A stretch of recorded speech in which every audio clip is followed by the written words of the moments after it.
YB Rafizi. Yang bersama dengan YB Rafizi bukan semata-mata ahli.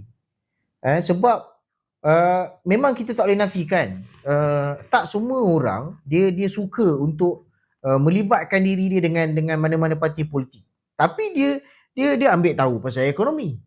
Kan? So ini kekuatan YB Rafizi yang datang bersama dengan dia.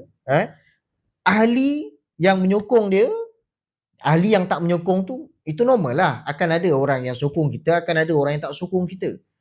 Di kalangan parti, itu normal. Saya tak nak ulas. Tapi saya nak bercakap tentang yang bukan ahli ni. Rakyat biasa. Rakyat biasa ni pun sebahagian besarnya menyokong YB Rafizi. So kita tengok balik perkara ini dalam susuk kalangan orang yang nak bertanding timbalan ini. Adakah calon-calon itu bersama dengan mereka package ahli dan juga rakyat biasa, ataupun kau hanya disokong oleh ahli saja?